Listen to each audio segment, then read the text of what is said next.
Hello and welcome to Morning Brew with me, Graham Hughes. Hello, it is Friday, the 31st of March 2023. Oh my God, it's the end of March. Wow, we made it. We made it to the end of March. And exciting things have been going down in the world of politics. I'm talking, of course, about...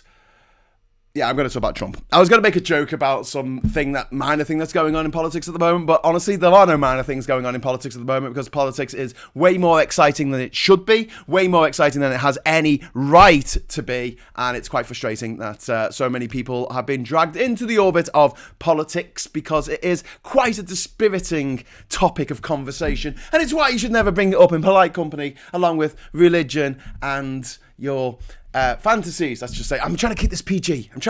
But you know what I'm thinking.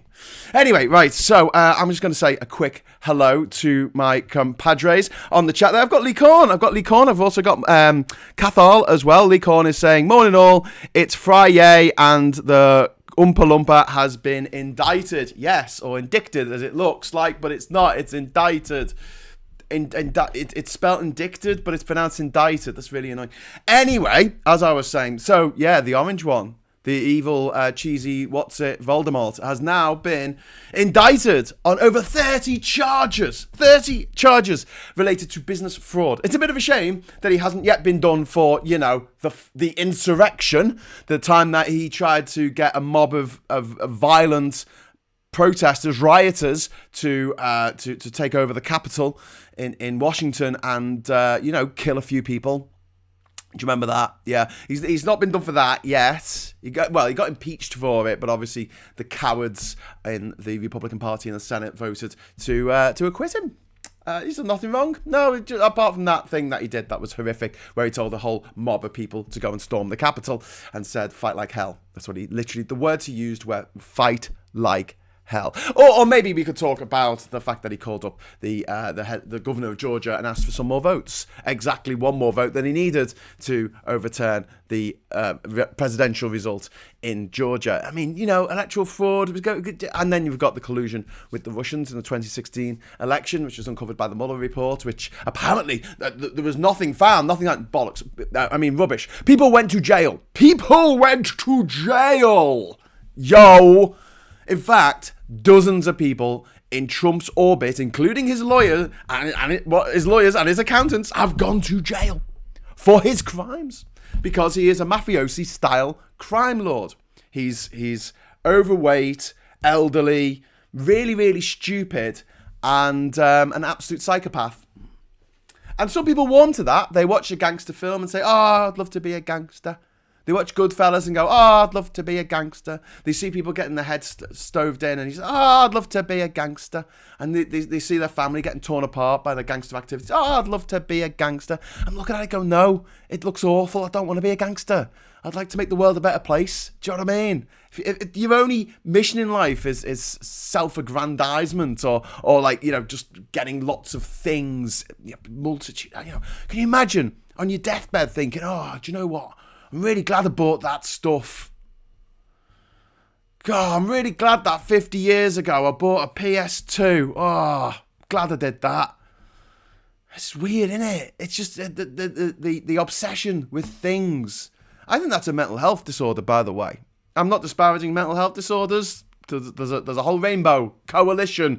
There's a whole spectrum of them. But, I mean, seriously, if you're that obsessed with material gains and being the biggest billionaire in the world, I mean, I think you've got to have not just a few screws loose, but actually there's got to be some psychopathy in there. Definitely. I mean, possibly. I don't know. I'm not a psychologist. Anyway, getting back to the comments. The only things we truly own are memories. Yes, Patrick. I also believe that the only thing that we truly own is our bodies as well, which is why I'm very much a supporter of bodily autonomy for adults who are sane. You could put a little TM at the end of that because that's my mantra. Bodily autonomy for adults who are sane. And that goes for getting tattoos or getting piercings or having gender realignment surgery or having an abortion or having euthanasia or whatever mad stuff you want, taking drugs, whatever mad stuff you want to do to yourself, as long as you're not hurting anybody else, as long as everything you do is consensual, I don't really have a problem with it. You know, it's not my job to be going around the nation's bedrooms with a clipboard going, oh, you're doing it wrong. People like Anne Widdecombe going round the nation's bedrooms saying, no, that's not right. No, you're doing it. Really? Really, Anne? Are we? You're the arbiter on that. You're the one who's making that decision. Okay. If you say so. Anyway, so Trump has been indicted. The news came just after 11 o'clock last night. I first saw it on Muller, She Wrote, which is a good Twitter handle to follow, well, for the next couple of weeks before... Sorry, pardon me. Before Twitter has an absolute meltdown when all of the blue ticks go missing, and then the only blue ticks that are going to be there are going to be weirdos who have paid £11 to be have a blue tick. Mostly people who are no followers or very few followers and have handles like Trump Forever 420 or something like that. You know the type. And that's what's going to be in your For You feed on Twitter. God, that Elon Musk, he sure knows how to algorithm. Yeah, go algorithm Musk. Jesus. Jim Bob says, morning, Brew Hughes. Hello, how you doing? If Anne Widdecombe comes to my bedroom, that's a nightmare. Yeah, it would be. Good morning, says Jeff True. Hello, Jeff. So, we're talking a little bit about Donald Trump finally getting indicted for one of his many, many, many crimes. Actually, 30 of them by the looks of things. And what's interesting about this is the actual charges haven't been released, so we don't actually know. Everything that people are saying about Stormy Daniels, real name Stephanie Gregory Clifford. Everything we're saying about that, it's pretty much speculation. We don't really know. But what we do know is that his then lawyer, Michael Cohen, went to jail for this same offence, for the same thing. Okay, so what's basically happened in this case, and there might be others related to it, more hush money being paid, is that he paid for it as a business expense to get a tax rebate or something on it, because that's the kind of thing that Trump does. He doesn't pay tax. He's a clever guy. He doesn't pay tax. He's a clever guy. Do you know who was a clever guy who didn't pay tax? Al Capone. Hashtag just saying. He's a clever guy, so he doesn't pay tax. He doesn't feel like he should give his fair share back to society because he's an awful, awful human being. One of the worst, actually. Probably the worst, since another guy who I'm going to mention in a moment. And I know you're going to accuse me of going Godwin, but there's some Republicans and some Democrats on the telly saying, well, actually, going to jail, he's not going to go to jail. He said, look, don't get your hopes up. Even if he's found guilty, there's got to be a jury trial, trying to find someone who's impartial, 12 people who are impartial about Donald Trump. I mean, come on, that's going to be difficult enough as it is. Then there's going to be appeals after appeals after appeals. This whole thing is going to drag on for years, for actual years. It's very unlikely that from this case Donald Trump will see the inside of a prison cell, and if he does, there's some interesting connotations of that, of so how does the Secret Service detail do things? Are they going to have the cells either side of him? How does that work? I have no idea. But yeah, as things stand, people are saying that, well, actually, this might help his electoral ambitions, because he is running to be president again for the fourth time actually. Everyone forgets that he ran in 2000.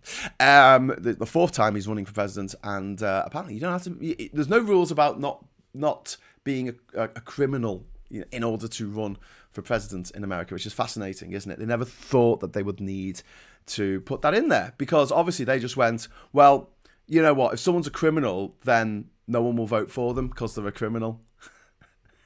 But then gangster movies came out and people went, I'd love to be a gangster.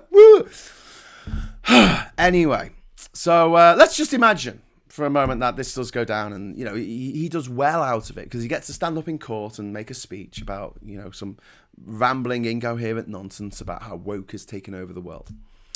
Apparently, it might actually help his re-election chances.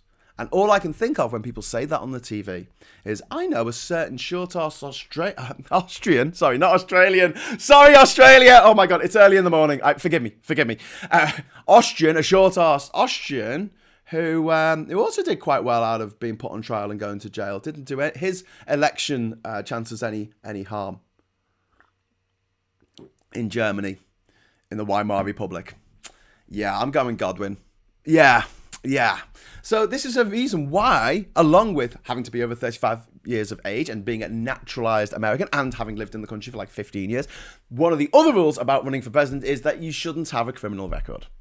That's it. That's it. That is the, sum total of all I want for Christmas is for the president not to have a criminal record. Literally not have a criminal president, not have someone who has been found guilty of a major crime to be in charge of the United States of America, the world's biggest economy. Yeah. And then, do mad stuff like pull America out of the climate change agreement that the rest of the world had signed off on, apart from 2 countries, one of which because it didn't go far enough. Wow. Yeah, go Trump. I spoke to someone last year, an American, who was convinced that Trump will go down as one of the best presidents in history, one of the greatest presidents in history. He said he's the only one who didn't start a war. To which I went, what wars did Obama start? Well, he had troops going into Afghanistan. Yeah, but he didn't start that war. What specific war did Obama start? Oh well, he must have started a few. I mean, which I don't recall. Did Gerald Ford start a war? I don't think he did. I mean, he might have done. Might have interfered in some other countries' electoral campaigns or something. I don't know. But as far as I'm concerned, Trump gave Afghanistan to the Taliban, which wasn't very nice. There were so many things I want this guy to go down for, but paying hush money to a pornographic actress he had an affair with while his wife was pregnant with his child. What a nice guy. Boris Johnson and Donald Trump really are 2 cheeks of the same arse. Like, why would anyone trust them? Why do their wives stay with them? Why does a wife think that from going from mistress to wife, that doesn't create a vacancy? Do you know what I mean? Like, how thick are people? I don't know. Or how blinded are they by money? By money. If money is all you care about, then etc. Whatever Princess Leia says. Right, Hitler wasn't anywhere near 76 years old when he went to jail. That's true. There were more indictments to come, though, more serious than this one. That's very true from the Feckle Puny. Stormy Paul Daniels, that's magic. That's magic.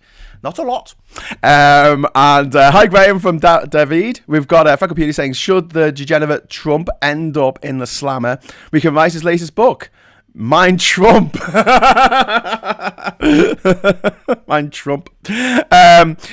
Matthew Godwin disowned Godwin's law as he said it was still being used to stifle debate on fascism. Well, Godwin has actually come up with a new law, Matthew Godwin, his second law, which is that anyone who uses woke as a pejorative is always, without exception, a bleep head. Yeah, I can't actually do live bleeps on the show, but, I'll get there. Hopefully with his Big Mac lifestyle, he won't last much longer. Well, that's the hope, isn't it, Lee? I mean, his arteries must be under a lot of strain, and he gets really stressed out, and his face goes an even brighter shade of orange, because he's got orange skin. He's literally, why would you vote for him? He's orange. Like, there's so many reasons not to vote for Trump, but some people want to be conned. That's why I have no sympathy for Brexit voters. I know that I know that there are other commentators out there like James O'Brien who say sympathy for the conned, and I'm like, nope, because there are some people out there who like it. They like being conned. They like falling for it because for some weird, I don't know why thing, it makes them feel powerful. It makes them feel clever that they fell for a trick, that they fell for someone as miserable and craven as Donald Trump or Boris Johnson or Erdogan or Bolsonaro or Duterte or Orban or any of these clowns and sycophants and clowns and psychopaths. They always manage to get this little crowd of sycophants around them saying, oh, you're amazing. Everything you do is amazing. You're so clever, when they're not clever. And one of the most dangerous things you can do in life is to make a really, really stupid person who's also a sociopath think that they are clever. Because what you end up with is Jacob Rees-Mogg. Literally, that's where he came from. Money Graham, indeed. Yes. Lee says, for what I've heard, this is one of the least worst ones, to the point some officials wanted to hold off and indict him on a more serious charge. But I mean, I think they've seen this maybe as breaking the ice, because there are a lot of unprecedented things they're going to do to this former president in the next few weeks, and basically this will lay the groundwork for how all the other criminal indictments are going to have to go down. And, you know, see what he does. Maybe he'll flee the country. Maybe he'll go and live in Saudi Arabia in one of those little housing places in Saudi Arabia where you're allowed to wear a bikini. Yeah, and live out the rest of his lives in Saudi Arabia like Idi Amin. Melina is simply counting down the clock. Oh, you know what? I've got no sympathy for Melina. You know, they had the whole thing, Melina blink twice. If you, I'm sorry, but I've got no sympathy for her at all. You know, she stayed with that orange lump for years, that disgusting canker blossom that is Donald Trump, the quintessence of foul depravity that is Trump. I mean, this guy is really messed up. He's American Psycho writ large. In the movie American Psycho, the Bret Easton Ellis book, which was played by Christian Bale, don't forget, Christian Bale's British, so you had a British guy playing an American Psycho, and he came across as British. If you watch that movie, he's actually more British in the way he does things. He's very reserved, he gets very paranoid, he gets all stressed out about business cards, he's a psycho killer, you know, and everyone cleans up after his mess. He comes across as a member of the British aristocracy. He really does. And when I think of an American Psycho, a real American Psycho, I think of Trump. Loud, brash, overweight, fast food, absolutely horrible to everyone, comes out fighting on everything, incoherent, rambling, really, really stupid, and vile, absolutely vile, but very brash about it. The American Psycho in the book and in the film isn't brash, and I think that's why I'm a little bit confused. How is this an American Psycho? How is Dexter an American serial killer? How is the guy in You, Joe in You? How is he a serial killer? An American serial killer. I would have them more like Trump, that kind of like jovial, oh, let's all have a laugh, and while your back is turned, he sticks a knife in it kind of serial killer, because that makes more sense to me as the psyche of America, rather than this sort of, oh, well, you know, I'm all buttoned up, British, and drinking my tea out of an old war slogan cup. Ha ha ha! I'm going out now to clear up the streets, which is more of a British thing, I think. Well, if we're going to do a show called British Psycho, I think we'll have Boris Johnson playing the starring role, or at least someone playing Boris Johnson in the starring role. Money Graham says, Plumduff, yes, can I have some money, please? Thanks, Plumduff, for reminding me. Super chats are open. If you want to throw some super chats into the chat, that would be awesome. I'm going to be setting up the Patreon for Labour Social over the weekend. Obviously, it's a bit of faff, so I'm going to be getting that going. And also, if you are watching this, please subscribe. Please subscribe to the channel so we can get the numbers up, so I can show this to people in the Labour Party and say, hey, do you want to do an interview with me? And they'll go, no, I don't know who you are. And I'll go, but look at the figures we're getting. And they'll go, oh, wow, you got twice as many people watch your video yesterday as we did on the actual official Labour channel. Yes, I did. Yes, I actually did that. Yes, I did that. Okay, then we'll do an interview with you. So if you could help me out there just by subscribing to this channel, that would be legendary. And also, click on the bell notification icon so you get a little buzz in your pocket whenever I go live, which should be at 9:30 every morning. I won't outstay my welcome. Good morning, all. Sorry I'm late. Everybody well? That's some Daily Blase. Hello, Darren. Hi, I'm all right today. I'm pretty good, actually. You know, I was really, really sleepy last night. I've been working really hard, getting all the graphics together and editing. Oh my God, I've been editing. I'm so sick of Adobe Premiere. It is beyond belief at the moment. It is the worst program ever created. But you don't need to know this. But yeah, and then I got into bed and turned the lights out, and I thought, I'll just check Twitter before I go to sleep. And literally just then was when the news came out, the indictment. So I stayed up for the next hour reading everything I could about it. But yes, it's one of them, isn't it? Where you kind of like, this is a big news story. We've got to cover it. Obviously, there are other things going on in the world, according to GARP. We've got the house prices see the biggest annual fall since 2009 in the UK. Property prices decreasing by 3.1%, possibly putting some people into negative equity with some of the highest mortgage rates in living memory. Yeah.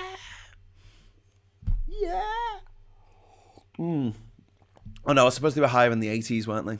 Oh, I don't know. I don't know much about property. Gwyneth Paltrow won her $1 for the Ski Crash Award, in which someone seems to have crashed into someone else on a ski slope, on a beginner's slope, which happens all the time, and basically turned around and went, "Oh, you're famous, I'll sue you," which is something Americans do all the time. Unless there was a gun involved, and then they're not allowed to sue.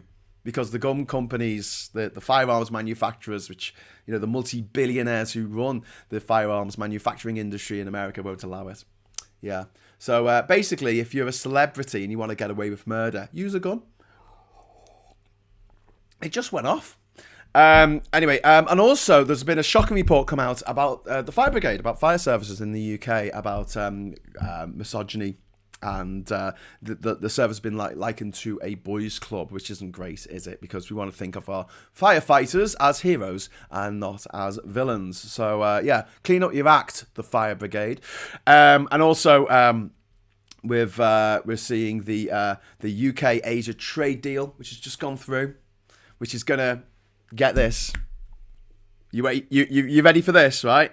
It's going to increase our economy, right? It's going to grow, boost our economy by 0.08%. That's the scores on the doors. George Dawes, 0.08%. When we were in the EU, we traded more with Belgium. Not with the EU. It was a lot bigger. Just Belgium. But, you know, big win for post-Brexit Britain. Yeah. Whoop-de-doo. And yeah, so that's okay. I guess that's most of the things. Most of the news articles today are about Trump and about how he has been indicted on over 30 counts related to business fraud, which is a good way to end the week. I fear. I stayed up till 12:30 a.m. listening to news about Trump as well, courtesy of David Pakman. Oh, I'll have to have a look for David Pakman. I always liked Pac-Man when I was a kid. Graham, can you put the notification from the morning brew ahead of 9:30? Yeah, I suppose I can. Yeah, I should do that, shouldn't I? Yeah, I think there's a way of doing that where I can put on YouTube that I'm going to start at 9:30. But then what happens is I sit down at 9:30 and I'm like, oh no, I haven't got my hat. Or, oh no, I haven't got my cable for my microphone. Or, oh no, I haven't made myself a cup of tea. And I have to run upstairs. Make myself a cup of tea. But you know, that's the way it goes down. It's the way it goes down. Sexism is the correct term if you want to make everyone accountable under it. The fuck up uni says, I know, but it doesn't really go both ways. It doesn't. I mean, I don't think in my entire life I've ever been a victim of discrimination by a woman towards me because I'm a man. I don't think I have. You know, I just don't think that ever happened. The people in my life who've done horrible things to me have pretty much all been males. White males at that. But yeah, I don't know. Franco Pioni, I want to know where the referendum is to join the CPTPP or the parliamentary vote. Yes, there isn't going to be one. We're just going to be taken into it against our will. This trading partnership with countries literally on the other side of the planet, on the other side of the actual planet, the other side of the planet. And I keep going on about this. Look, guys, you know me. Everyone who's new here, I might need to introduce myself. I am the first and so far only person to visit every country in the world without flying. I know how big the world is. I know what countries around the world are like. I've been there. I've seen the poverty. I've seen the grind of everyday life in other places. And Britain does not know how lucky it is. And it has this romanticized view of the Commonwealth and the global south. That, you know, there's loads of consumers there just waiting to buy on Nissan Qashqais. The reality is very, very different indeed. For one word for you, Benjamin: logistics. That's it. It's tough enough to get me, little squishy human being, running around with a passport. At the time, the most powerful passport in the world. It's not now. That was 10 years ago. Running around trying to get into all these places, trying to get shipping to these places is nigh on impossible. And when people go, but everything's on the internet now, Graham, it's fine. It is on the internet, and that's good, but time zones still exist, and people sleep in Australia and in New Zealand and in Japan while we are working. Yeah, you see, not great. People in San Francisco are asleep when we are working. Or they're down, out with the family having a meal. While we are sleeping. I mean, look, the problem is that the world exists. And it is the world. And it's bloody big and very, very difficult to get around as things stand. Except in Europe, where we have 50 countries, near enough, all bunched together in a very small geographical area. That doesn't happen anywhere else in the world. Anywhere. Just doesn't happen. Not that many. And loads of them are wealthy. Incredibly wealthy. You got to know that the wealth of France alone, just France, is greater than the entire continent of Africa. All 54 countries of Africa, right? That's all the gold in South Africa, all the oil in Angola, all the coltan in the Democratic Republic of Congo. All of that put together. All of that. 1 billion people live in Africa. And yet their economy, all those countries put together, is smaller than France's on its own. And that is colonial legacy. And that is a huge problem in inequality that we created in Europe. We did that, okay? And we need to, first of all, have the decency to know about it. I mean, for God's sake, that's the least we can do. But also have the decency to do something about it as well now, while we can. Because it's not your fault that it snowed, but, you should really clear your path, okay? That's all I'm saying. Right. We are watching an interesting documentary about Fake Famous. Fake Famous. It tells how Hollywood pay for boosting Instagram account followers and so on. Strongly recommended. Fake Famous. Love you, Graham. Thanks very much. I need to become fake famous. If anyone knows how to do that, please do it for me. Phil recommended you and have not been disappointed. Woohoo! Yes, thank you, David. I'm glad I'm not a disappointment. And Clapped Out Meter says, yes, Graham. Thank you. I don't know what you're saying yes for, but one of the things I've said, you're saying yes. Okay, so it is 10 o'clock. It's probably time for you to switch over to LBC to go and listen to James O'Brien have a rant about possibly the same thing that I've had a rant about. Literally, that's happened every day this week, and I don't see today is any different. So you go have fun. I'm going to go away for the weekend, and I'm going to be making more shows to go on. We've got a bunch of episodes of Would They Lie to You about Tory lies. We've got another The Agenda with Femi Olawale and Mike Galsworthy, which will be worth a watch. They'll be going up over the weekend, and I will see you again on Monday morning, bright and early, bushy-tailed at 9:30 for another round of Morning Brew. And until then, I will say thank you for watching. Thank you very much to all of my awesome patrons and my YouTube members. You can be a member. And yeah, if you are watching this for the first time and you'd like to be notified of when new videos go up and stuff like that, please just click on, slam on, don't punch your screen, punch the subscribe button. And I'll see you on Monday. And until then, I'll say hello, good evening, welcome, and goodbye.